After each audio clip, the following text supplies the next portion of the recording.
The rifle cracked through the mountain air, and Betty Torres threw herself behind the fallen log as bark exploded inches from her face.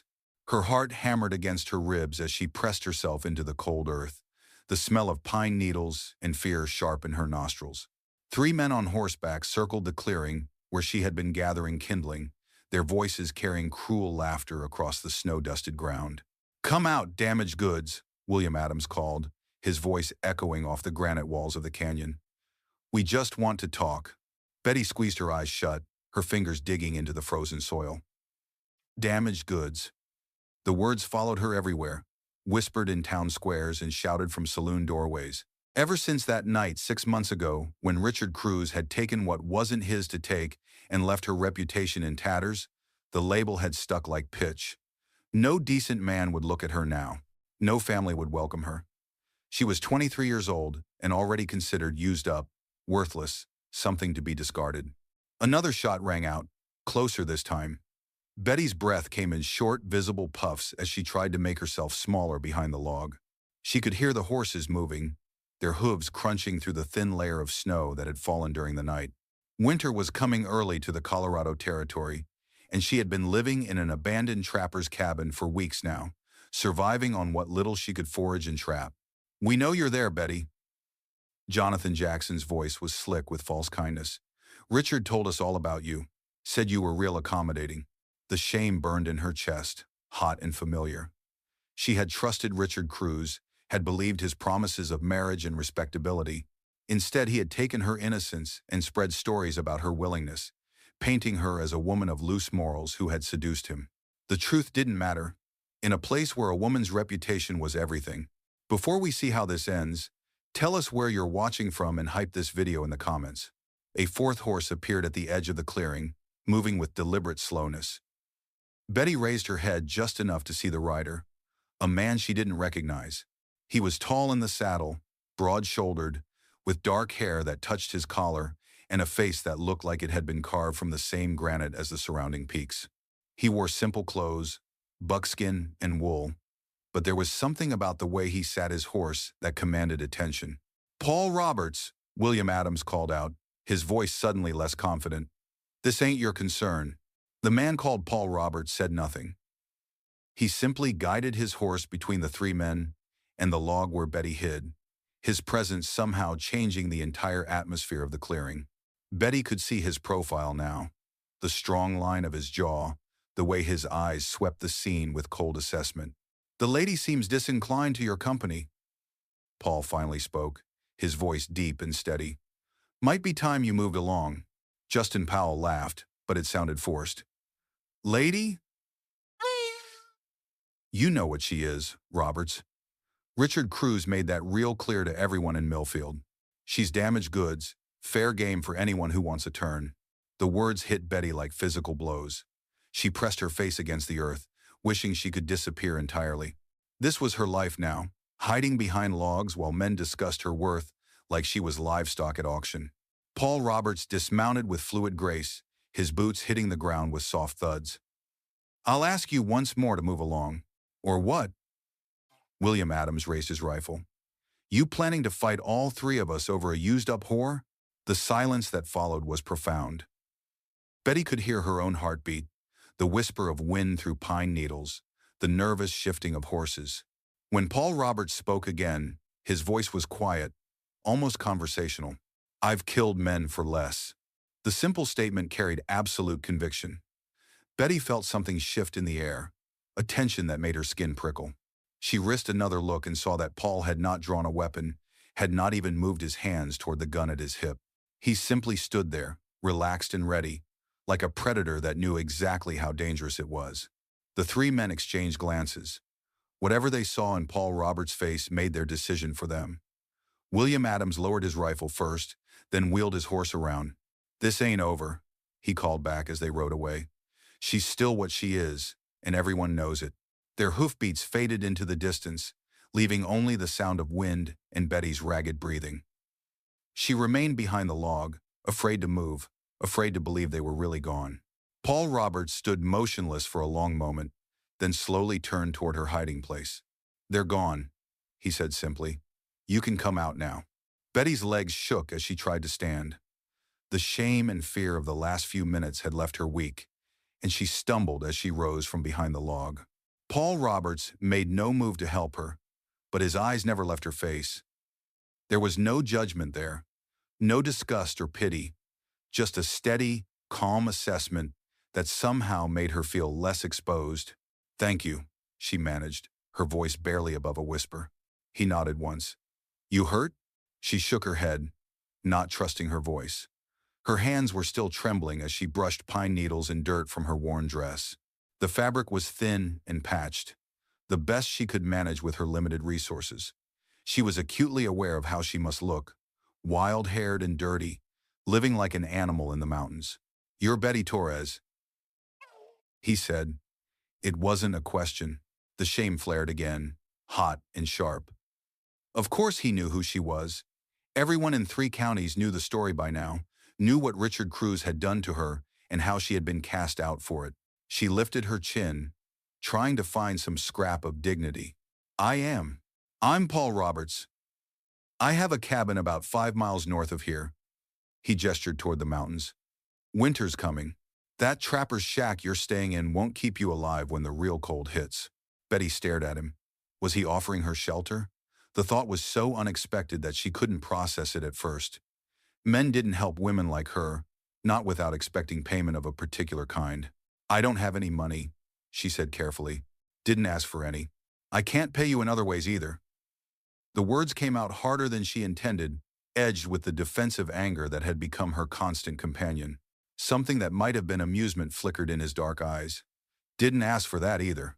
Betty wrapped her arms around herself, suddenly cold despite the afternoon Sunday. "Then why?"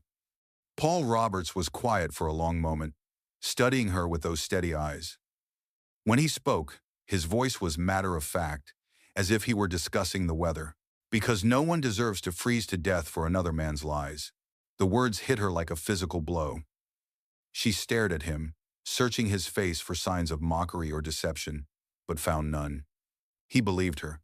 This stranger, this mountain man who owed her nothing, believed that Richard Cruz had lied about her. "You don't know me," she whispered. "Don't need to. I know Richard Cruz." Paul's expression hardened slightly. Know his type anyway. Men who take what they want and leave women to bear the consequences. Betty felt tears prick at her eyes and blinked them back fiercely. She had cried enough tears over Richard Cruz and the mess he had made of her life. She wouldn't cry in front of this stranger, no matter how kind his words. "I can take care of myself," she said, though they both knew it wasn't entirely true. She had been surviving, barely. But winter in the Colorado mountains was not something to face alone and unprepared. "I'm sure you can." Paul moved to his horse and swung back into the saddle. "Offer stands if you change your mind. Follow the creek north about 5 miles. Can't miss the cabin." He started to ride away, then paused and looked back at her. "Those men will be back," he said quietly. "Maybe not today, maybe not tomorrow, but they'll be back. When they do, that trapper's shack won't protect you." With that, he rode away, leaving Betty alone in the clearing with her scattered kindling and her racing thoughts. The story had begun 3 months earlier. In the dusty main street of Millfield, Betty Torres had been a different person then, the daughter of a shopkeeper who had died the previous winter, leaving her alone but with a small inheritance and the prospect of a respectable marriage. She had been pretty in a quiet way, with dark hair that caught the light and eyes the color of summer storms. More importantly, she had been unmarried and alone, which made her vulnerable in ways she hadn't understood until it was too late. Richard Cruz had been charming, well-dressed, and persuasive. He claimed to be a businessman from Denver, in town to investigate opportunities in mining and cattle. He had courted her properly at first, calling on her at her small house, bringing flowers, speaking of a future together. Betty, lonely after her father's death and uncertain about her prospects, had been flattered by his attention. The first warning had come from Megan Allen, the school teacher who had been Betty's closest friend since childhood. Megan had seen Richard talking to other women in town, had heard rumors about his real business in Millfield. But Betty had been too caught up in the romance of it all to listen. "He's not what he seems," Megan had warned her one afternoon as they sat in Betty's small parlor. Angela Wilson saw him coming out of the Silver Dollar Saloon at 3 in the morning, and he wasn't alone. Betty had dismissed the concerns. Richard had explained that his business sometimes required him to meet with unsavory characters, that appearances could be deceiving. She had wanted so desperately to believe in the future he painted for them that she ignored the inconsistencies in his stories, the way he never quite answered direct questions about his past or his plans. The night that changed everything had started innocently enough. Richard had invited her to dinner at the hotel, a rare treat that had made her feel special and sophisticated. He had ordered wine, more than she was used to, and she had felt giddy and reckless in a way that was completely unlike her usual careful nature. When he suggested they take a walk afterward, she had agreed. When the walk led to his hotel room, she had hesitated but ultimately followed. He had been gentle at first, persuasive, speaking of their future together and how much he loved her. By the time she realized his true intentions, it was too late to stop what was happening. The next morning, Richard Cruz was gone. No goodbye, no explanation, just an empty hotel room and a debt for his unpaid bill that the hotel owner tried to collect from Betty. Within a week, stories began circulating about her supposed relationship with the mysterious businessman. Stories that grew more salacious with each telling, that painted her as a woman who had thrown herself at Richard Cruz, who had been his willing mistress during his stay in town. The truth didn't matter. In a small town like Millfield, reputation was everything, and once lost, it could never be recovered. Betty found herself shunned by former friends, refused service at shops where she had been a regular customer, subjected to crude propositions from men who assumed she was now available to anyone with the price. Megan Allen had tried to help, had spoken up for Betty's character, but her voice was drowned out by the gossip and speculation. Even the minister had suggested that Betty might be happier somewhere else, somewhere she could start fresh without the burden of her past. So Betty had left Millfield with what little money she had left, thinking she could find work in one of the larger towns to the north. But Richard Cruz's poison had spread faster than she could travel. Somehow, the stories had preceded her, following her from town to town like a shadow she couldn't escape. By the time she reached the mountains, she had been desperate and nearly penniless.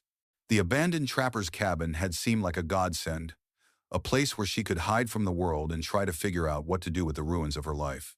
She had been living there for 6 weeks when William Adams and his friends found her. Now, standing in the clearing where Paul Roberts had saved her life, Betty tried to make sense of what had just happened.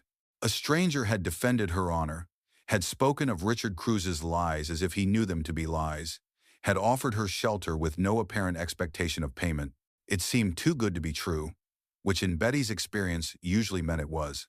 But the alternative was spending the winter alone in a cabin with no proper heating, no reliable source of food, and the constant threat of men like William Adams returning to finish what they had started. When she looked at it that way, Paul Roberts' offer seemed less like charity and more like survival. Betty gathered her scattered kindling, her hands still shaking slightly from the encounter. The sun was beginning to set behind the mountains, painting the sky in shades of gold and crimson. Soon it would be dark, and the temperature would drop below freezing. She had maybe 2 hours of daylight left to make her decision. The walk back to the trapper's cabin gave her time to think. The small structure was little more than 4 walls and a roof, with gaps between the logs that let in wind and snow. She had managed to block some of the holes with mud and pine needles, but it was a temporary solution at best. There was no proper stove, just a small fireplace that smoked more than it heated. Her food supplies consisted of some dried beans, a little flour, and whatever small game she could trap. Paul Roberts was right about one thing. She wouldn't survive a mountain winter in this place. But accepting his help meant trusting a man again, and that was something Betty wasn't sure she could do. Richard Cruz had taught her that men's words were often lies, that kindness could be a mask for darker intentions. What if Paul Roberts was just another predator, more subtle in his approach, but no different in his ultimate goals? On the other hand, what choice did she really have? She could try to make it to another town before the snow got too deep, but she had no money for supplies and no guarantee that she would find work or shelter. She could stay in the cabin and hope for the best, but that was essentially choosing to die slowly rather than quickly. Betty built up the fire in the small fireplace and sat on the cabin's single chair, a rickety thing she had cobbled together from pieces of the previous occupant's furniture. The flames danced and flickered, casting shifting shadows on the rough log walls. She thought about Paul Roberts, trying to read the meaning behind his calm words and steady gaze. He had not looked at her with the mixture of disgust and lust that had become familiar from other men. There had been no leering appraisal of her body, no suggestive comments about her supposed experience. He had simply offered help, matter-of-factly, as if it were the most natural thing in the world. The next morning dawned clear and cold, with a thin layer of frost covering everything in sight. Betty woke to the sound of her own chattering teeth and the realization that the fire had died during the night. She wrapped her thin blanket around her shoulders and tried to coax life back into the embers, but the wood was nearly gone, and what remained was too damp to catch easily. As she knelt by the fireplace, blowing on the reluctant sparks, she heard the sound of hoofbeats approaching. Her heart leaped into her throat, and she grabbed the rusty knife that served as her only weapon. But when she peered through the gap in the logs that served as a window, she saw Paul Roberts leading a pack horse up the narrow trail to her cabin. He dismounted and approached the door slowly, his hands visible and empty. "Miss Torres? May I come in?" Betty hesitated, then unbarred the door. Paul Roberts stepped inside, his tall frame seeming to fill the small space. He looked around the cabin with those steady dark eyes, taking in the smoking fireplace, the patches of daylight visible through gaps in the walls, the general air of barely controlled desperation. "Cold night," he observed. "I managed." Betty pulled the blanket tighter around her shoulders, acutely aware of how she must look, with her hair uncombed and her dress wrinkled from sleeping in it. Paul nodded toward the struggling fire. "Mind if I help with that?" Without waiting for an answer, he knelt by the fireplace and began building up the flames with practiced efficiency. He had brought dry kindling and seasoned wood, and within minutes the cabin was filled with blessed warmth. Betty found herself moving closer to the fire despite her wariness, drawn by the heat like a moth to flame. "Brought you some supplies," Paul said, straightening. "Coffee, bacon, flour, some warmer clothes." Betty stared at him. "Why?" "Told you yesterday, no one deserves to freeze. But I haven't said I'll come with you." Paul Roberts was quiet for a moment, studying her face. "No, you haven't. But you will." The certainty in his voice should have angered her, but instead it made her feel something she hadn't experienced in months. Safe. Here was a man who seemed to understand her situation better than she understood it herself, who was prepared to help her whether she wanted his help or not. "How do you know?" she asked. "Because you're not stupid and you're not ready to die." He moved toward the door. "I'll be back tomorrow. If you've decided to come, be ready to travel. If not, the supplies are yours regardless." "Wait." Betty took a step toward him. "Why are you doing this? Really?" Paul Roberts paused with his hand on the door latch.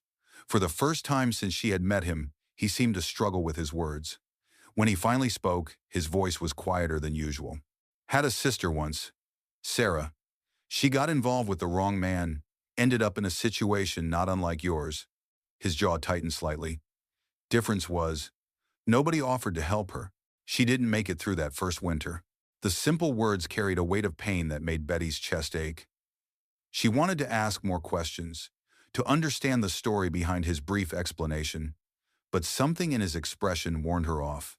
This was not a man who shared his pain easily. "I'm sorry," she said instead.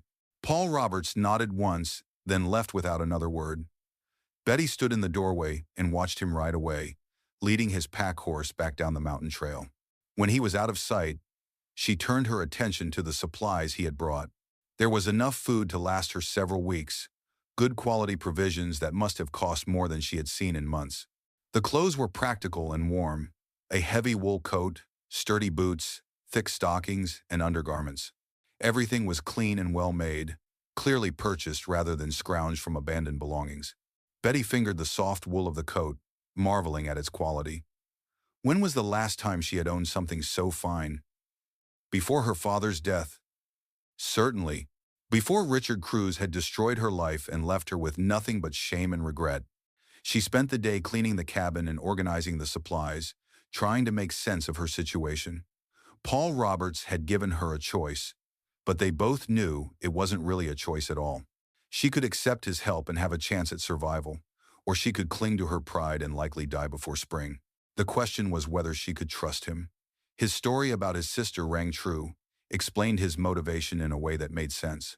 But Betty had learned the hard way that men could be convincing liars when it served their purposes. What if this was all an elaborate seduction, a way to get her isolated and dependent before revealing his true intentions? On the other hand, if Paul Roberts wanted to hurt her, he could have done so already. He was bigger and stronger than she was, armed, and she was completely alone. He could have simply taken what he wanted instead of going through the charade of offering help. As the day wore on and the temperature began to drop again, Betty found herself thinking less about Paul Roberts' possible motives and more about the practical realities of her situation. The cabin was marginally warmer with his supplies and the properly built fire, but it was still far from comfortable. Ice was already forming on the inside of the walls where her breath condensed, and the wind whistled through gaps she couldn't see to plug. That night, wrapped in her thin blanket and wearing every piece of clothing she owned, Betty made her decision. She would go with Paul Roberts. Not because she trusted him completely, but because the alternative was certain death. If he proved to be another Richard Cruz, at least she would be warm while she discovered his true nature. The next morning she was ready when he arrived. She had packed her few belongings in a cloth bundle and was wearing the warm clothes he had brought. The transformation was remarkable. She looked less like a desperate refugee and more like a respectable woman who had simply fallen on hard times. Paul Roberts nodded approvingly when he saw her. "Good choice. I haven't made any promises beyond accepting shelter," Betty said firmly. "I want that understood." Understood. Paul helped her up onto the pack horse he had brought for her. "We'll be at my cabin before noon." The ride through the mountains was breathtaking and terrifying in equal measure. The trail was narrow and winding, cut into the side of cliffs that dropped away into misty valleys far below. Betty had never been comfortable on horseback, and the height made her dizzy, but Paul Roberts rode ahead of her with calm confidence, occasionally looking back to make sure she was managing. "How long have you lived up here?" Betty asked during one of their brief stops. 5 years, Paul adjusted the pack on his horse. "Built the cabin myself." "Don't you get lonely?"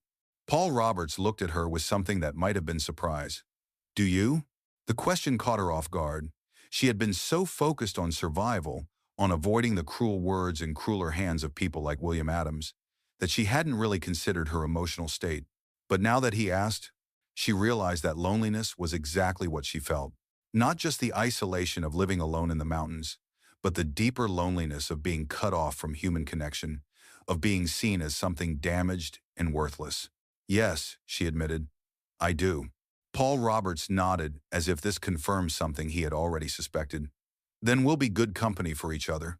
Paul Roberts's cabin was nothing like the abandoned trapper's shack Betty had been living in. It was a solid, well-built structure with thick log walls, a stone foundation, and a roof that actually kept out the weather. Smoke rose from a proper chimney, and glass windows reflected the afternoon sunday. It looked like a home, not just a shelter. "It's beautiful," Betty said as they approached, and she meant it. The cabin sat in a small clearing surrounded by tall pines, with a view of snow-capped peaks in the distance. A small stream ran nearby, and she could see the remains of a vegetable garden that had been carefully tended during the growing season. Paul dismounted and helped her down from her horse. "Come inside, I'll show you around." The interior of the cabin was as impressive as the exterior. There was a large main room with a stone fireplace, a kitchen area with a proper stove, and what appeared to be 2 smaller rooms beyond. The furniture was handmade but skillfully crafted, and everything was clean and well organized. It was the home of a man who took pride in his surroundings, who had built something permanent and comfortable in this remote place. "You'll have the back room," Paul said, leading her to a small but cozy space with a narrow bed, a chest of drawers, and another window looking out at the mountains. "I'll sleep in the loft." Betty looked around the room, surprised by its comfort. The bed was made up with clean linens and warm blankets, and there was even a small mirror on the wall. It was more luxury than she had experienced in months. "Thank you," she said, and meant it. Paul Roberts nodded and withdrew, leaving her alone to settle in. Betty sat on the edge of the bed and tried to process the sudden change in her circumstances. This morning she had been living in a hovel, cold and hungry and afraid. Now she was in a warm, comfortable home with a man who seemed to expect nothing from her except her presence. It was too good to be true, which meant it probably was. But as the days passed, Paul Roberts proved to be exactly what he appeared, a solitary man who had offered shelter to someone in need and expected nothing in return. He was courteous but not familiar, helpful but not intrusive. He went about his daily routines with quiet efficiency, checking his trap lines, tending to his horses, maintaining his equipment for the coming winter. Betty found herself settling into routines of her own. She cooked their meals, cleaned the cabin, mended clothes that needed repair. It felt strange to be useful again, to have purpose beyond mere survival. Paul Roberts accepted her contributions without comment, as if having a woman manage his household was the most natural thing in the world. They spoke little during those first few days, but the silence was comfortable rather than awkward. Betty was still wary, still waiting for Paul to reveal his true intentions, but as time passed she began to relax in spite of herself. He treated her with a respect she hadn't experienced since before Richard Cruz had destroyed her reputation.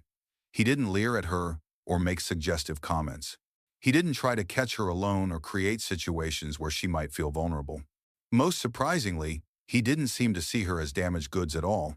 The realization came to her gradually as she watched Paul Roberts interact with her day after day.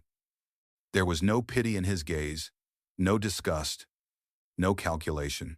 He looked at her the way he might look at anyone else, with mild interest, basic courtesy, and growing familiarity. It was such a normal way to be seen that it took her breath away. "You're not what I expected," she told him one evening, as they sat by the fire after dinner. Paul looked up from the trap he was repairing. "What did you expect?" Betty considered the question. "I don't know. Someone who would want something in return for helping me." "I do want something in return." Betty's heart skipped a beat. Here it was, the moment she had been dreading. "What?" "Company," Paul said simply. "Gets quiet up here in the winter. Nice to have someone to talk to." The relief was so intense that Betty almost laughed. "That's all?" Paul Roberts studied her face for a long moment. "What else would there be? You know what people say about me. What Richard Cruz told everyone." "I know what Richard Cruz is." Paul's voice hardened slightly. "Met him in Denver, couple years back. He was running a confidence game on a widow there. Took her for everything she had. When she figured out what he was doing, he spread stories about her being crazy, said she was making up lies to get revenge on him for leaving her." Betty stared at him. "He did the same thing to someone else?" "Someone else and someone before that, and probably someone after you." Paul set down his trap and looked directly at her. "Richard Cruz is a man who makes his living destroying women. What happened to you wasn't your fault, and it doesn't make you damaged goods or anything else people want to call you." The words hit Betty like a physical blow.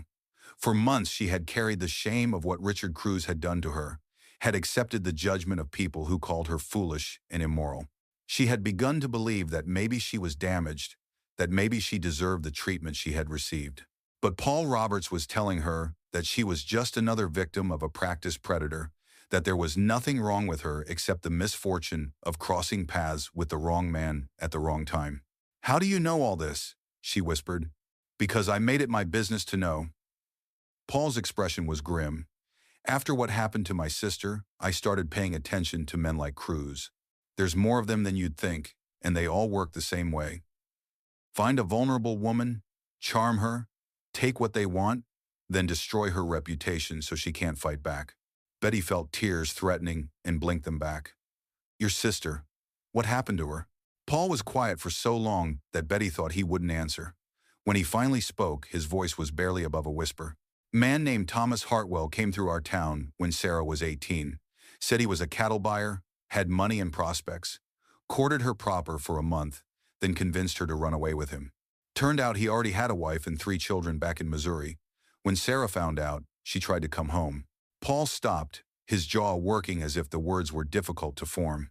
"Town wouldn't take her back, said she'd made her choice, had to live with it. Our parents were dead, and I was working a claim up north. Didn't know what had happened until it was too late. Sarah ended up in a mining camp, trying to make enough money to survive. Died of pneumonia that first winter, alone and ashamed." The pain in his voice was raw and immediate, as if the loss had happened yesterday instead of years ago. Betty felt her heart break for the young woman she had never met, and for the brother who still carried the guilt of not being there to help her. "I'm sorry," she said, knowing the words were inadequate. Paul Roberts nodded, then looked directly at her. I couldn't save Sarah, but I can make sure the same thing doesn't happen to you. The first snow fell 3 days later, a light dusting that turned the world outside the cabin into a winter wonderland. Betty stood at the kitchen window, watching the flakes drift down through the pine trees, and marveled at how different her life had become in such a short time. A week ago, she had been huddled in a freezing shack, wondering if she would survive another night. Now she was warm and fed and safe, watching the snow fall without fear. Paul Roberts came in from checking his trap lines, stamping snow off his boots, and hanging his coat by the door. He had been successful. 3 rabbits hung from his belt, enough meat for several days. "Storm's coming," he announced, moving to the window to stand beside her. "Big one. By the look of those clouds, we'll be snowed in for a few days at least." Betty felt a flutter of nervousness. Being trapped alone with Paul Roberts for days at a time was a test of trust she wasn't sure she was ready for. But when she looked at his profile, calm and unconcerned as he studied the approaching weather, she felt her anxiety ease. If he had wanted to hurt her, he would have done it already. "Do we have enough supplies?" she asked. "More than enough. I always prepare for the worst up here." Paul moved away from the window to begin cleaning his catch. "Might be a good time to work on that reading you mentioned wanting to improve." Betty had told him during one of their conversations that her education had been limited, that she could read simple things but struggled with more complex texts. Her father had taught her the basics, but there had been no money for proper schooling. It was one of many things that made her feel inadequate compared to more educated women. "You have books?" she asked. Paul gestured toward a shelf she hadn't noticed before, tucked into a corner of the main room. "Not many, but enough to keep you busy. Help yourself to whatever interests you." Betty approached the shelf with curiosity. The books were an eclectic mix: practical manuals on farming and animal husbandry, a few classics of literature, some poetry, and what appeared to be journals written in Paul's careful handwriting. She pulled out a volume of Shakespeare's plays and opened it carefully. "This is beautiful," she said, running her fingers over the leather binding. "It must have been expensive." "Belonged to my mother," Paul said without looking up from his work. "She was a school teacher before she married my father. Always said education was the most important thing a person could have." Betty felt a pang of longing. What would her life have been like if she had been born to educated parents, if she had been given the tools to make her own way in the world instead of depending on the kindness or cruelty of men? The storm hit that afternoon with a fury that made the cabin shake. Wind howled through the trees, driving snow horizontally across the clearing. Betty had never experienced weather so violent, and she found herself staying close to the fire, jumping at every gust that rattled the windows. Paul Roberts seemed completely unperturbed by the storm. He went about his evening routines as if nothing unusual was happening, preparing dinner, tending the fire, working on various small repairs and maintenance tasks. His calm competence was reassuring, and gradually Betty began to relax. "How often do storms like this happen?" she asked as they sat down to eat. "Few times a winter, usually. This one's bigger than most, but the cabin's weathered worse." Paul passed her a plate of roasted rabbit and vegetables. "We'll be fine." After dinner, Betty settled by the fire with the Shakespeare volume, while Paul worked on repairing a bridle that had seen better days. The silence was comfortable, broken only by the crackling of flames and the howling of wind outside. Betty found herself stealing glances at her host, trying to understand this man who had turned her life around with a simple act of kindness. He was handsome in a rough, weathered way, with strong hands and a face that spoke of years spent outdoors in all kinds of weather. But it was more than his physical appearance that drew her attention.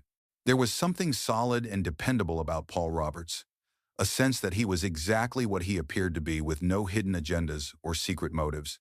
"Can I ask you something?" Betty said, closing the book and looking across at him. Paul glanced up from his work. "Of course. Why haven't you married? A man like you, with a place like this, surely there must have been opportunities." Paul was quiet for a moment, considering his answer. "Never found the right woman, I suppose. Mountain life isn't for everyone. Takes a special kind of person to be happy this far from civilization." "What kind of person?" "Someone who values peace over excitement. Someone who can find beauty in simple things. Someone who's not afraid of hard work or long silences." Paul looked directly at her. Someone who's been through enough trouble to appreciate safety when they find it. Betty felt her cheeks warm under his steady gaze. Was he describing the kind of woman he was looking for, or was he describing her? The thought was both thrilling and terrifying. "I should go to bed," she said, suddenly flustered. "It's been a long day." Paul nodded and returned to his work. "Sleep well, Betty. The storm will pass by morning." But Betty didn't sleep well. She lay in her narrow bed listening to the wind and thinking about Paul Roberts' words, about the way he had looked at her when he spoke of the kind of woman who might be happy in this remote place. Was he beginning to see her as more than just a refugee he had rescued? And if so, how did she feel about that? The truth was, she was beginning to care for him in ways that frightened her. Paul Roberts was nothing like Richard Cruz or the other men who had tried to take advantage of her vulnerability. He was kind without being weak, strong without being cruel, protective without being possessive. He treated her like a person of value, not like damaged goods to be used and discarded. But caring for a man again meant making herself vulnerable again, and Betty wasn't sure she was ready for that. The wounds Richard Cruz had inflicted went deeper than just her reputation. He had damaged her ability to trust, her belief in her own worth, her faith in the possibility of genuine love and partnership. Could she risk opening her heart again, even to a man as good as Paul Roberts seemed to be? The storm raged for 3 days, trapping them in the cabin together. But instead of the awkwardness Betty had feared, the enforced intimacy brought a deepening of their friendship. They talked more than they had since she arrived, sharing stories of their childhoods, their hopes and fears, their dreams for the future. Betty learned that Paul had been a soldier during the war, that he had come to the mountains seeking peace after seeing too much violence and death. He had built his cabin as a refuge, a place where he could heal from the wounds that didn't show on the outside. The solitude that might have driven another man mad had been exactly what he needed. Paul learned that Betty had once dreamed of being a teacher like his mother, that she loved books and learning despite her limited education. She had wanted to make a difference in the world, to help children who came from circumstances like her own. Richard Cruz had destroyed those dreams along with everything else, but talking to Paul made her remember who she had been before shame and fear had taken over her life. On the third night of the storm, as they sat by the fire sharing a bottle of whiskey Paul had been saving for a special occasion, Betty found herself opening up in ways she hadn't expected. "I used to think I was smart," she said, staring into the flames. "My father always told me I was clever, that I could make something of myself if I worked hard enough. But Richard Cruz made me feel so stupid, so gullible. How could I have been so wrong about him?" Paul was quiet for a moment, considering his words carefully. Intelligence isn't the same thing as experience. You were sheltered, protected. You hadn't learned to recognize predators because you'd never encountered one before. That's not stupidity. Innocence is a luxury I can't afford anymore. Maybe not. But don't let losing your innocence make you lose your compassion. Don't let one bad man turn you bitter and hard. Betty looked at him, surprised by the intensity in his voice. "Is that what happened to your sister? Did she become bitter?" Paul's expression grew distant. Sarah became desperate. "There's a difference. Bitter people still have fight in them. Desperate people just want the pain to stop." The words hung in the air between them, heavy with implication. Betty understood what he was telling her, that she had a choice to make about what kind of person she would become in the aftermath of her trauma. She could let Richard Cruz's actions define her, could accept the label of damaged goods and live down to it. Or she could choose to rebuild herself, to reclaim her worth and her dreams. "What if I can't?" she whispered. "What if the damage is too deep?" Paul Roberts reached across the space between their chairs and took her hand in his. His touch was warm and steady, callous from years of hard work but gentle in its pressure. "Then I'll help you remember who you were before he hurt you," he said simply, "for as long as it takes." The storm broke on the fourth morning, leaving the world outside transformed. Snow lay 3 feet deep across the clearing, pristine and unmarked except for the tracks of small animals. The sun shone brilliantly off the white surface, making Betty squint as she looked out the kitchen window. Paul was already outside, digging a path to the barn where he kept his horses. Betty watched him work, admiring the easy strength with which he moved the heavy snow. He had rolled up his sleeves despite the cold, and she could see the play of muscles in his forearms as he wielded the shovel. The sight stirred something in her that she had thought Richard Cruz had killed forever. Desire, but not the desperate, grasping kind that had made her vulnerable before. This was different, warmer, based on respect and growing affection rather than loneliness and need. Betty turned away from the window, disturbed by her own thoughts. She had no right to feel this way about Paul Roberts. He had offered her shelter and friendship, nothing more. To complicate their arrangement with romantic feelings would be selfish and unfair. But as the days passed and they settled back into their routines, Betty found it increasingly difficult to ignore what was growing between them. There were moments when she caught Paul looking at her with something warmer than simple friendship in his dark eyes. Times when their hands would brush as they worked together in the kitchen, and neither of them would pull away immediately. Conversations that seemed to carry layers of meaning beneath the surface words. The tension came to a head 2 weeks after the storm, when William Adams and his friends returned. Betty was hanging laundry on the line Paul had strung between 2 trees when she heard the horses approaching. Her blood turned to ice as she recognized the voices, the same cruel laughter that had haunted her nightmares. She dropped the wet clothes and ran for the cabin, but it was too late. The 3 men rode into the clearing before she could reach the door. "Well, well," William Adams called out, dismounting with theatrical flourish. "Look what we found, boys." The mountain man's little pet. Paul Roberts emerged from the barn, moving with the same deliberate calm Betty remembered from their first encounter. But this time, she could see the tension in his shoulders, the way his hand rested casually near his gun. "Gentlemen," Paul said evenly, "you're on private property." Jonathan Jackson laughed. "Private property? This is open territory, Roberts. No law up here, but what a man makes for himself." "Exactly," Paul replied, "and I'm making it now. You have 10 seconds to get back on your horses and ride out." "Or what?" William Adams took a step forward. "You'll shoot us over a used-up whore? She's not worth dying for, Roberts." The words hit Betty like physical blows, bringing back all the shame and fear she had been learning to overcome. She pressed herself against the cabin wall, wishing she could disappear entirely. But Paul Roberts' response was swift and decisive. In one fluid motion, he drew his gun and pointed it directly at William Adams's chest. 5 seconds, he said quietly. The 3 men exchanged glances, and Betty could see the calculation in their eyes. They were armed, but Paul had the advantage of position and preparation. More importantly, there was something in his stillness that spoke of absolute resolve. This was not a man who made empty threats. "This isn't over," William Adams said finally, backing toward his horse. "She's still what she is, no matter how you dress her up." She's under my protection," Paul replied. "That makes her off limits to you and anyone else who might have ideas. Spread that word around."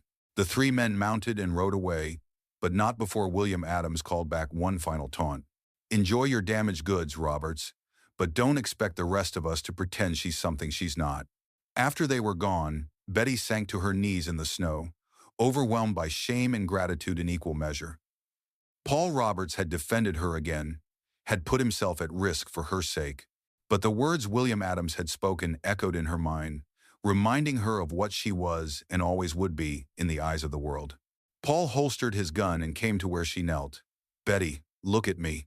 She raised her head reluctantly, expecting to see pity or regret in his eyes. Instead, she saw anger, but not directed at her. "Those men are fools," he said firmly. "They wouldn't know quality if it bit them on the ass." Despite everything, Betty almost smiled at his crude language. "Paul, you don't have to pretend. I know what I am." "Do you?" Paul knelt in the snow beside her, his dark eyes intense. "Because I don't think you do. I think you've let other people define you for so long that you've forgotten who you really are." "And who am I?" The question came out as a whisper. Paul Roberts reached out and cupped her face in his hands, his touch warm against her cold skin. "You're a woman who survived something that would have broken a lesser person. You're intelligent and kind and stronger than you know. You're beautiful, not just on the outside, but in the ways that really matter. And you're mine now, if you want to be." The words hung in the air between them, heavy with possibility and promise. Betty stared into Paul's eyes, searching for any sign of deception or manipulation, but found only honesty and something that might have been love. You don't mean that, she whispered. I've never meant anything more.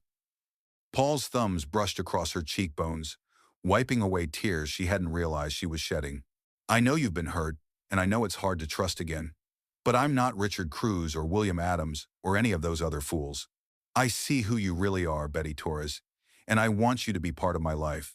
Betty felt something breaking open inside her chest, some wall she had built to protect herself from further pain. Paul Roberts was offering her something she had thought was lost forever. The chance to be loved for who she truly was, not despite her past, but including it. I'm scared, she admitted. So am I, Paul said simply. But I'd rather be scared with you than safe without you. The honesty of his admission undid her completely. Betty leaned forward and kissed him, tentatively at first, then with growing confidence as he responded. His lips were warm and gentle, nothing like the demanding, selfish kisses Richard Cruz had forced on her. This was a kiss that asked rather than took, that offered rather than demanded. When they broke apart, Paul rested his forehead against hers. Does this mean you'll stay? Not just for the winter, but for good? Betty thought about the question, about what it would mean to build a life with this man in this remote place. It would mean giving up any hope of returning to conventional society, of ever being accepted by the kind of people who had cast her out. But it would also mean safety, respect, and the possibility of genuine happiness. Yes, she said, and felt the rightness of the decision settle into her bones. I'll stay. Spring came early that year, melting the snow and filling the air with the sound of running water and birdsong.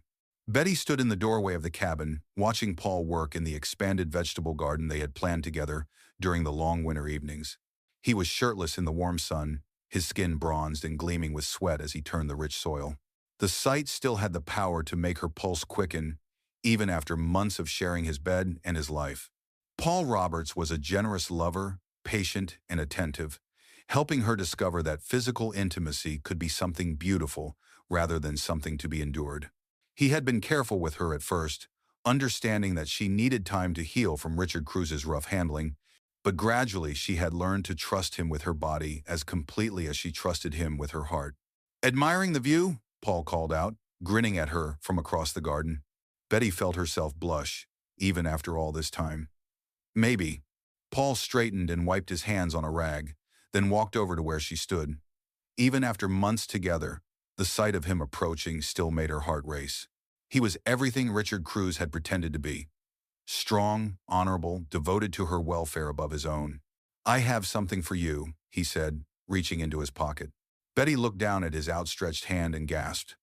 Lying on his palm was a simple gold band, worn smooth with age but still beautiful in its simplicity.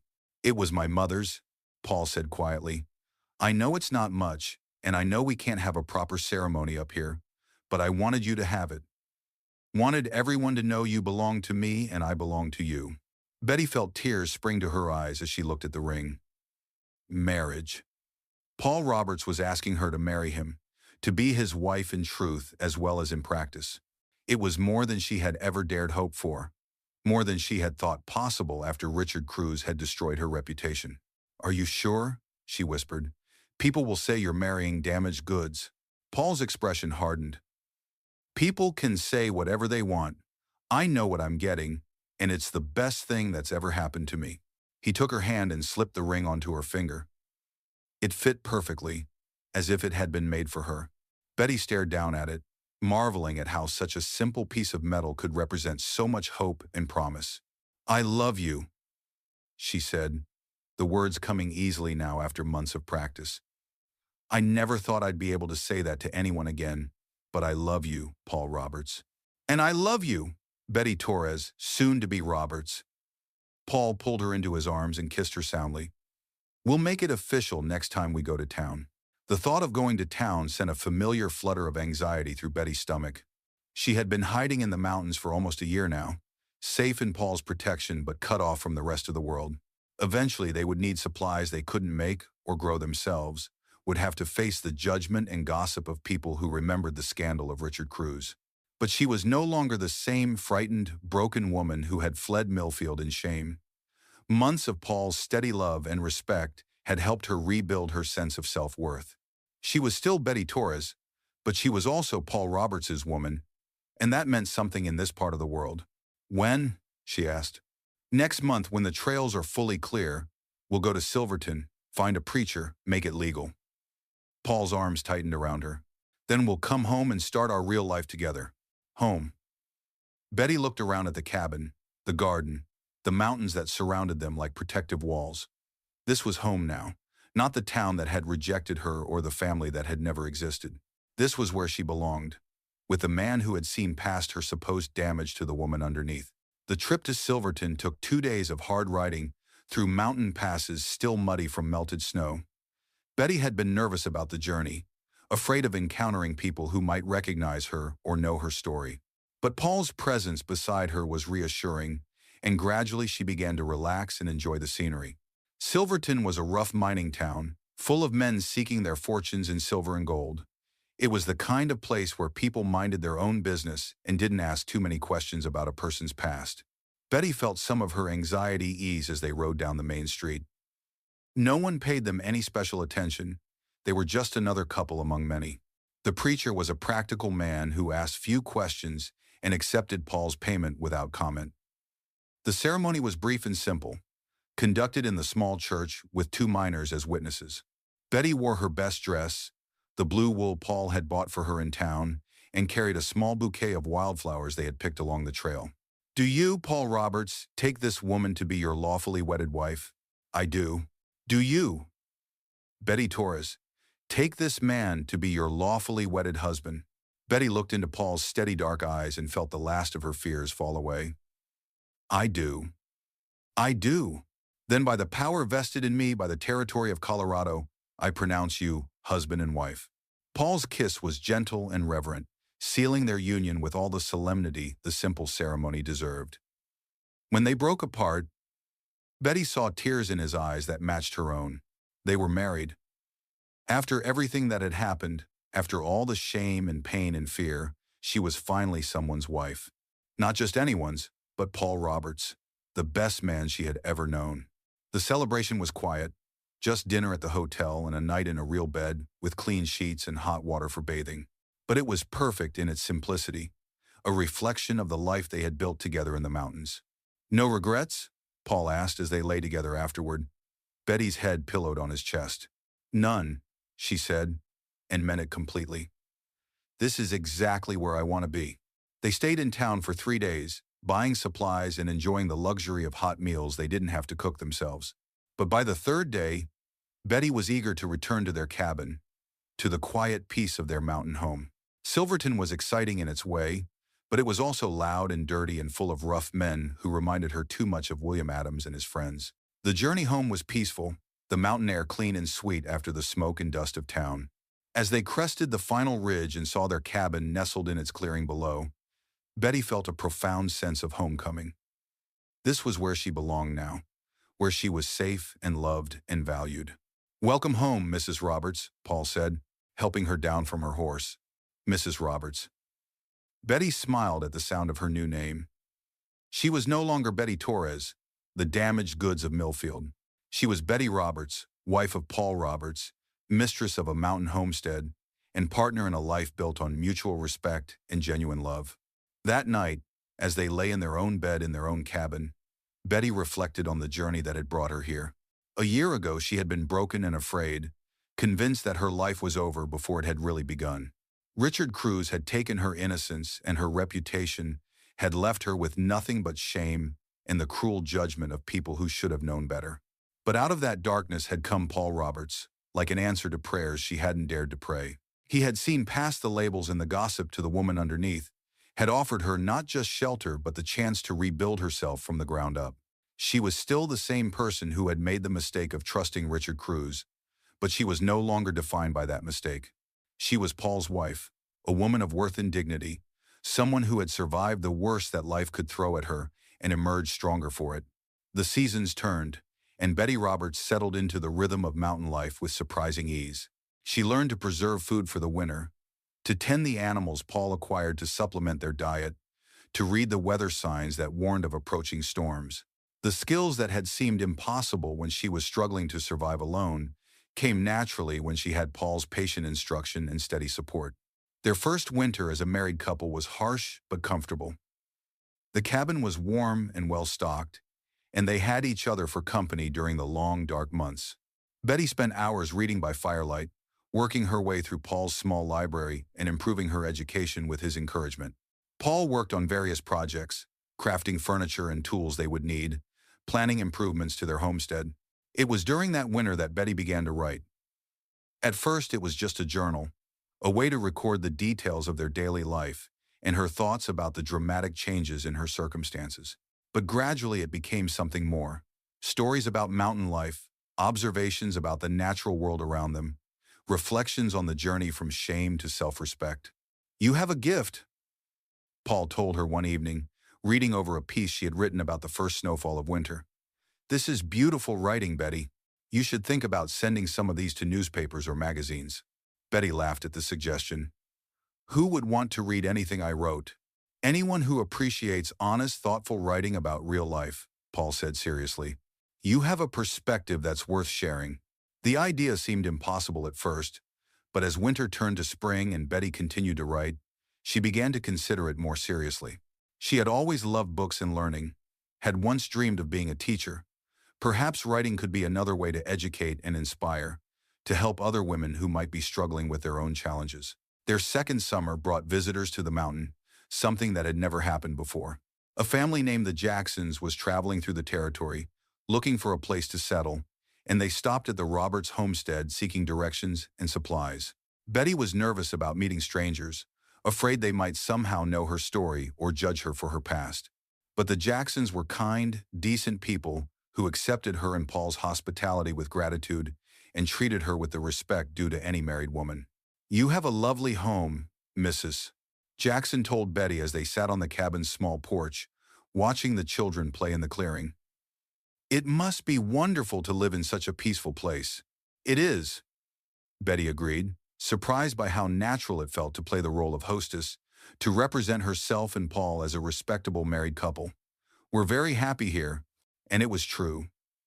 Despite the isolation, despite the hard work and occasional dangers of mountain life, Betty was happier than she had ever been. She had found her place in the world, had built a life based on love and mutual respect rather than the arbitrary judgments of society. The Jacksons stayed for 3 days, and their visit marked a turning point for Betty. She realized that she no longer saw herself as damaged goods hiding from the world. She was simply a woman who had chosen to build her life in the mountains with the man she loved. Her past with Richard Cruz was just that, the past, no longer capable of defining or limiting her future. After the Jacksons left, Betty made a decision.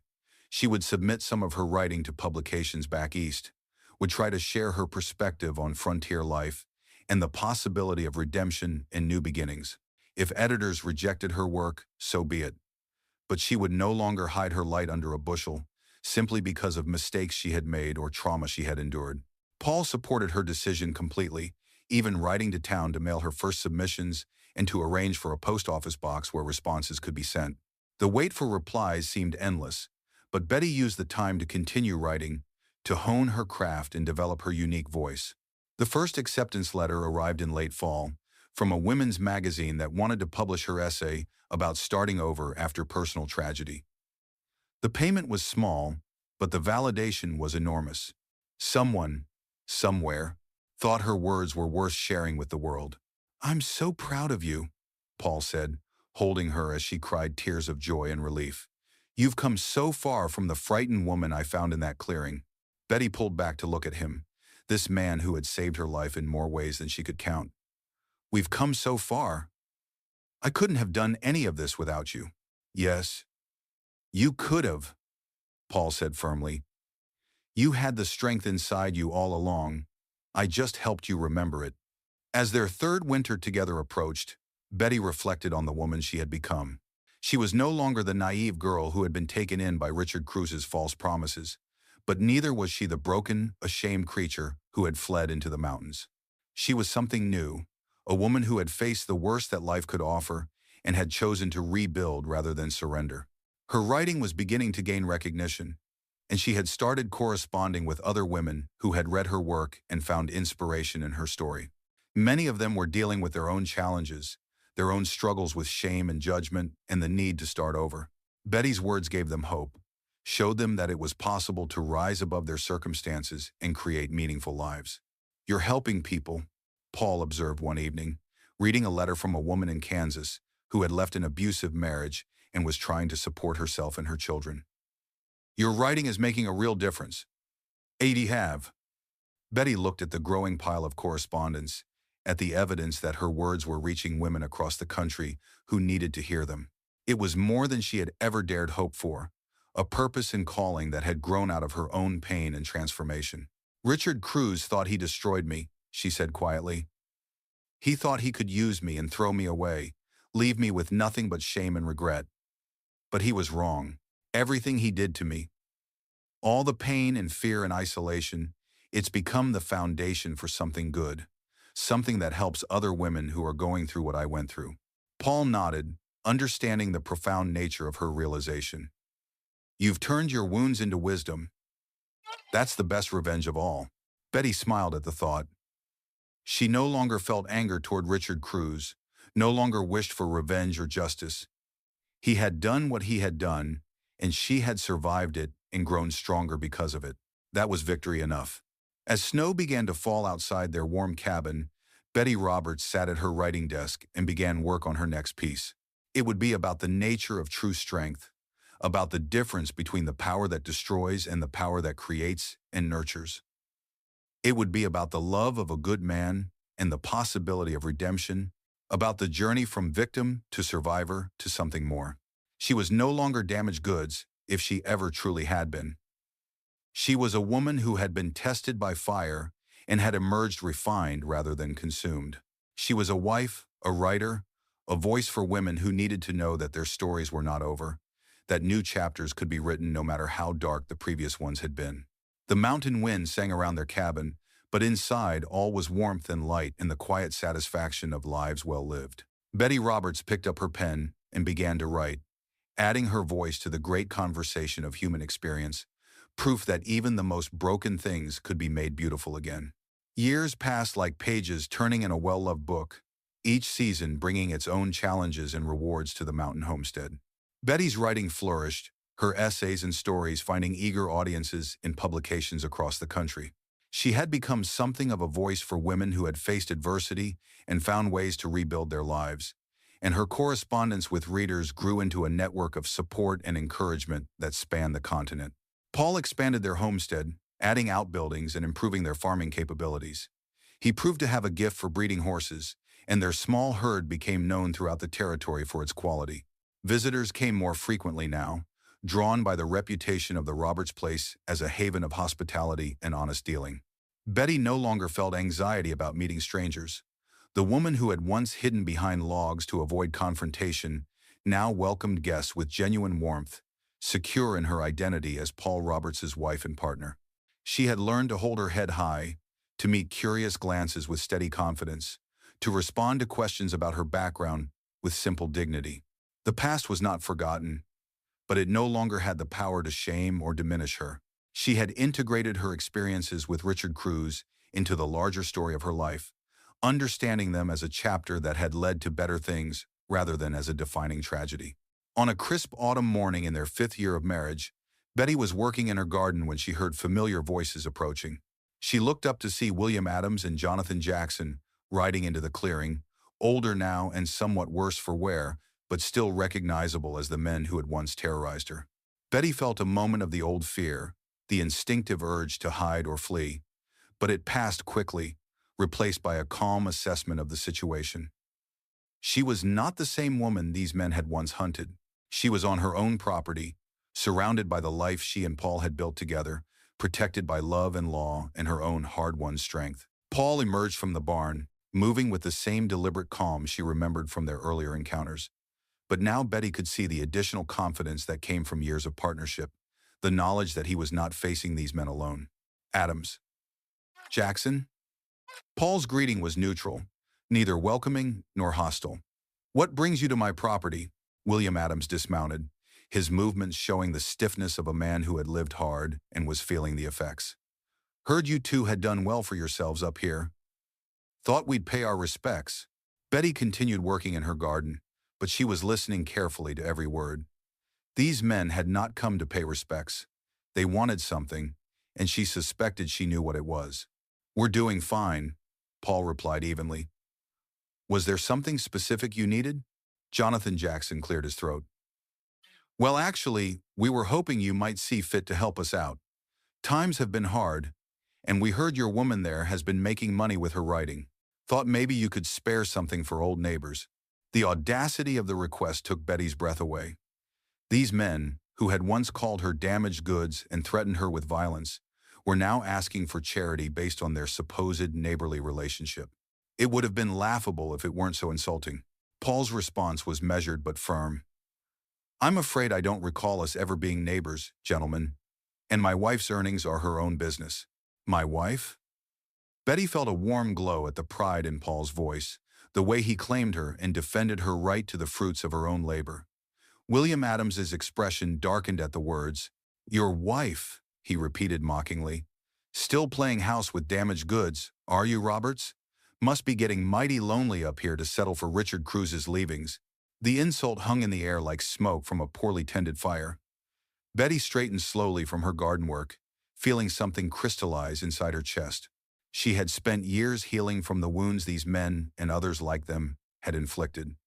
She had built a new life, found her voice, discovered her worth, and now they had come to her home, to the sanctuary she and Paul had created together, and tried to drag her back into the shame and fear she had overcome. It was not to be tolerated. Betty walked across the clearing to stand beside her husband, her movements calm and purposeful. She looked directly at William Adams, meeting his gaze without flinching or apology. "Mr. Adams," she said, her voice carrying clearly in the mountain air, "I believe you're confused about something.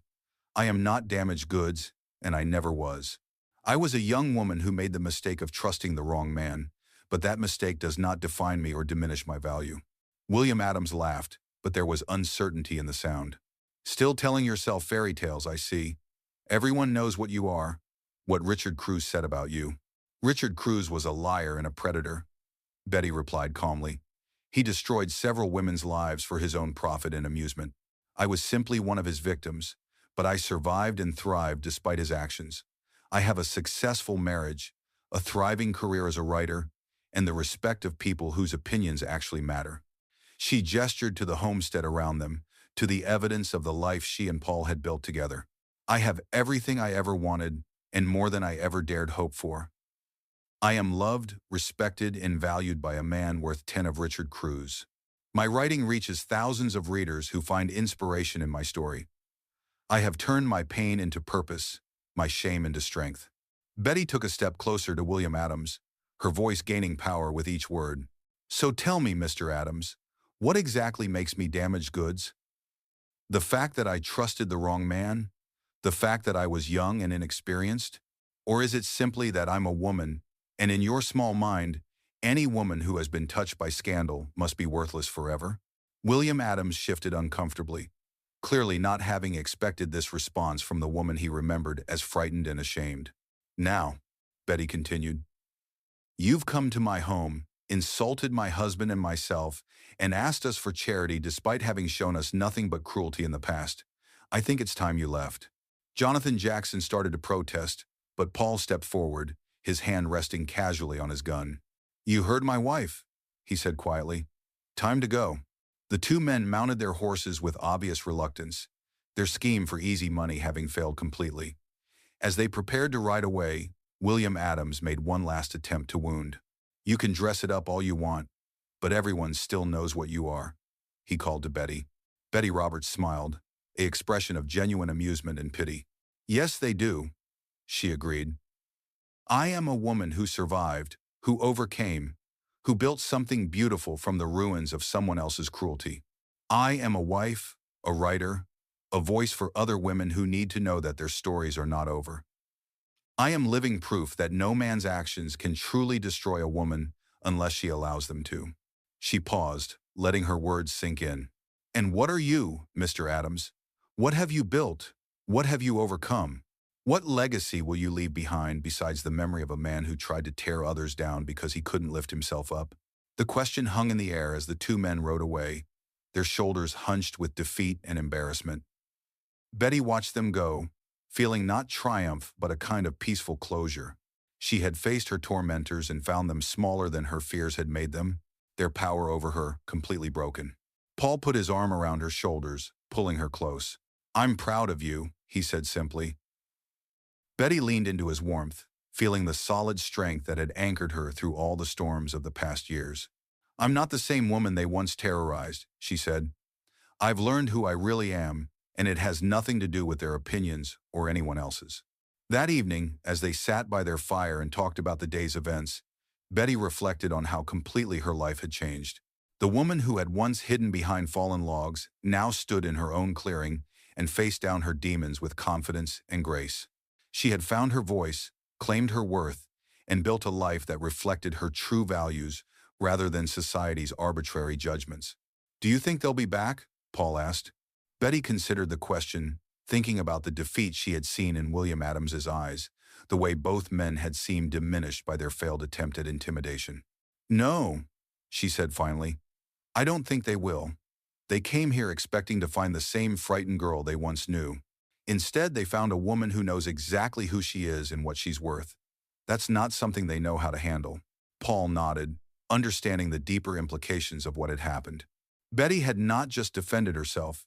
She had reclaimed the narrative of her own life, had refused to let others define her worth or limit her possibilities. "You've come so far," he said, wonder in his voice. "Sometimes I look at you and can hardly believe you're the same person I found in that clearing all those years ago."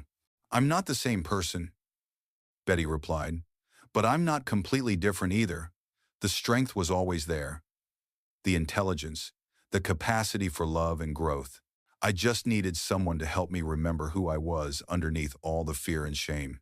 She looked at her husband, this man who had seen her worth when she couldn't see it herself, who had offered her not just shelter but the chance to rebuild her entire sense of self. "You saved my life in more ways than one, Paul Roberts. But more than that, you helped me save myself." As winter settled over the mountains once again, Betty Roberts sat at her writing desk, working on what would become her most important piece yet. It was the full story of her journey from shame to self-respect, from victim to survivor to something more. She had been reluctant to write it for years, unsure whether she was ready to expose so much of herself to public scrutiny. But the encounter with William Adams had crystallized something in her mind. Her story was not just about her anymore. It was about every woman who had been labeled, judged, and cast aside for circumstances beyond her control. It was about the possibility of redemption and new beginnings, about the power of love to heal even the deepest wounds. The Mountain Man's Wife, a true story of love and redemption. She titled it, and as she wrote, she felt the weight of years of pain and growth flowing through her pen onto the page. She wrote about Richard Cruz and the destruction he had brought to her life, but also about Paul Roberts and the salvation he had offered. She wrote about the long journey from shame to self-acceptance, about the difference between being damaged and being human.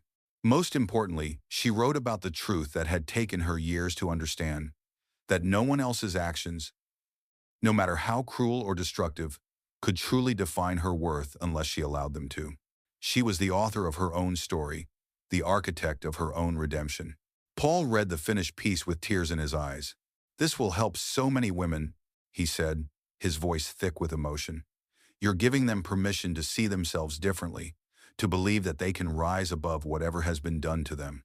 Betty nodded, feeling the weight of responsibility that came with having found her voice. "That's what I hope. I want them to know that damaged goods is just a label other people try to put on us. It doesn't have to be true unless we make it true." The piece was accepted by a major magazine and created a sensation when it was published. Letters poured in from women across the country, sharing their own stories of shame and redemption, thanking Betty for giving them hope and courage. Several other publications requested similar pieces, and Betty found herself becoming an unexpected advocate for women who had been cast aside by society. But the most meaningful response came from an unexpected source. A letter arrived addressed in a shaky hand, postmarked from a small town in Kansas. When Betty opened it, she found a photograph of a young woman with 3 small children, along with a letter that made her cry. Dear Mrs. Roberts, it began, my name is Sarah Mitchell, and I read your story in Harper's Magazine. I wanted to thank you for writing it because it saved my life in more ways than one. Like you, I was taken advantage of by a man who promised me marriage and then disappeared, leaving me pregnant and disgraced. Unlike you, I didn't have anyone to help me, and I've been struggling to raise my children alone while dealing with the shame and judgment of my community. I was at the end of my rope, ready to give up entirely, when I read your words about not letting other people's labels define us. You showed me that I could choose to see myself differently, that I could build a new life based on my own worth rather than other people's opinions. I've started taking in sewing to support my family, and I'm teaching my children that they are not defined by the circumstances of their birth. You called yourself damaged goods in your story, but then you showed how wrong that label was. You helped me understand that I'm not damaged goods either. I'm just a woman who made a mistake and is doing her best to build something good from the consequences. Thank you for helping me remember that I have value, that my story is not over, that I can still create a meaningful life for myself and my children. Betty read the letter several times, each reading bringing fresh tears. This was why she had been willing to expose her pain to the world, why she had chosen to share her story despite the risk of renewed judgment and criticism. One woman in Kansas now saw herself differently because of words Betty had written in a mountain cabin in Colorado. Look at this, she said, showing the letter to Paul. This is what it's all about. This is why everything we went through was worth it. Paul read the letter with the same emotion Betty had felt. You're changing lives, he said simply. You're taking the worst thing that ever happened to you and using it to help other women avoid the same fate. That night, as they lay in bed listening to the wind sing through the pines, Betty reflected on the strange turns her life had taken. If someone had told her 7 years ago that she would end up married to a mountain man, living in isolation, but reaching thousands of people with her writing, she would have thought them mad. But every step of the journey had been necessary, even the painful ones. Richard Cruz's betrayal had been devastating, but it had also set her on the path that led to Paul Roberts and the life they had built together. The shame and fear she had experienced had given her the empathy and understanding she needed to help other women facing similar challenges. Do you ever wonder what would have happened if we had never met? She asked Paul in the darkness. Paul was quiet for a moment, considering the question. I try not to think about it, he said finally, because I can't imagine my life without you in it. You've made me better than I was, given me purpose beyond just surviving. Betty smiled in the darkness. You saved me, but I think maybe I saved you too. We saved each other, Paul agreed. That's what real love does. It doesn't just rescue, it transforms. As sleep claimed her, Betty Roberts felt a deep sense of gratitude for the journey that had brought her to this place. She was no longer the naive girl who had trusted Richard Cruz, but neither was she the broken woman who had fled into the mountains. She was something new, something stronger, something that honored both her pain and her growth. Tomorrow she would continue her work, would write more stories and answer more letters from women who needed to know that their worth was not determined by other people's cruelty. She would tend her garden in her home, would love her husband and build their life together in the mountains they both cherished. She was Betty Roberts, wife of Paul Roberts, writer and advocate, and living proof that no one's actions could truly destroy a woman unless she allowed them to. She had been called damaged goods, but she had proven that label false through the simple act of refusing to accept it. The mountain wind sang her to sleep, a lullaby of redemption and new beginnings, of love that heals and strength that endures. In the morning she would wake to another day of the life she had chosen, the life she had built from the ashes of someone else's cruelty. She was no longer damaged goods. She never had been. She was simply, beautifully, completely herself. The years that followed brought continued growth and recognition for Betty Roberts and her work. Her writing reached an ever-widening audience, and she became a sought-after correspondent for women's publications across the country. The mountain homestead that had once been a refuge from the world became a destination for women seeking guidance and inspiration, a place where healing was possible and new beginnings were celebrated. Paul supported her work completely, understanding that her mission to help other women was not separate from their life together but an integral part of it. He built a larger cabin to accommodate visitors, created a proper office space for Betty's writing, and took pride in the reputation their home gained as a place of sanctuary and hope. On a warm summer evening, in their 10th year of marriage, Betty stood on the porch of their expanded home, watching the sun set behind the peaks that had sheltered and protected her for so long. A letter lay open in her hands, one of hundreds she had received over the years, but this one was special. It was from Megan Allen, her childhood friend from Millfield, the school teacher who had tried to warn her about Richard Cruz all those years ago. Megan had tracked her down through her published writings and had written to congratulate her on the life she had built and the work she was doing. "I always knew you were stronger than you believed," Megan had written. "Even when you couldn't see it yourself, even when the whole town was against you, I knew you would find a way to rise above it all. You have become everything I hoped you could be and more. Your father would be so proud." The words brought tears to Betty's eyes, not of sadness, but of completion. The circle had closed. The girl she had been and the woman she had become were finally reconciled. She was no longer running from her past, but had integrated it into a future that honored both her pain and her growth. Paul joined her on the porch, slipping his arms around her waist and pulling her back against his chest. They stood together in comfortable silence, watching the last light fade from the sky and the first stars appear in the vast expanse above the mountains. "Any regrets?" Paul asked, the question he had posed so many years ago on their wedding night. Betty leaned back into his warmth, feeling the solid strength that had anchored her through all the storms and celebrations of their life together. She thought about the journey that had brought them here, about the woman she had been and the woman she had become. She thought about Richard Cruz, who had tried to destroy her, but had instead set her on the path to her true destiny. She thought about William Adams and the other men who had called her damaged goods, not understanding that their cruel words had no power to define her unless she gave them that power. She thought about the hundreds of women who had written to her over the years, sharing their own stories of shame and redemption, finding hope and courage in her words. She thought about the life she and Paul had built together, based on mutual respect and genuine love, proof that real partnerships were possible even after betrayal and heartbreak. "No regrets," Betty said finally, her voice carrying across the mountain air with quiet certainty. "Not a single one. Every step of the journey was necessary to bring me here, to this life, to this love, to this purpose." She turned in Paul's arms to face him, seeing in his dark eyes the same love and devotion that had sustained her through the darkest times and celebrated with her through the brightest. "They called me damaged goods," she said, smiling at the memory of words that had once had the power to wound her. "But you lifted me up and said I was yours, and in claiming me, you helped me claim myself." Paul's kiss was gentle and reverent, a seal on the promise they had made to each other so many years ago and renewed every day since. When they broke apart, Betty looked out at the mountains that had been her sanctuary and her strength, at the stars that had witnessed her transformation from victim to survivor to something more.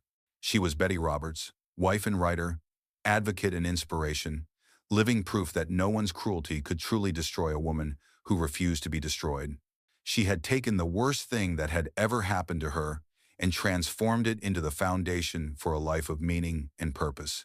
The mountain wind whispered through the pines, carrying with it the voices of all the women who had found hope in her story, who had learned to see themselves as whole and valuable, regardless of what others might say about them.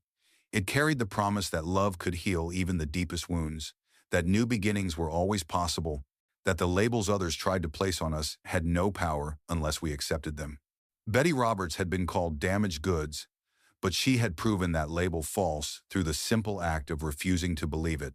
She had lifted herself up with the help of a good man and the strength she had always possessed but had forgotten how to access. She was no longer damaged goods. She never had been. She was simply, beautifully, completely herself, and that was more than enough. It was everything. As the stars wheeled overhead and the mountain night settled around their home, Betty Roberts held her husband close and felt the deep satisfaction that came from a life well lived, a purpose well served, and a love well cherished. Tomorrow would bring new challenges and new opportunities to help other women find their own paths to healing and wholeness.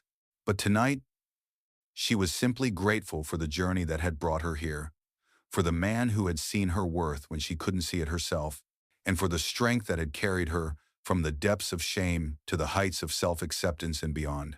She was no longer damaged goods. She was Betty Roberts, and she was exactly who she was meant to be.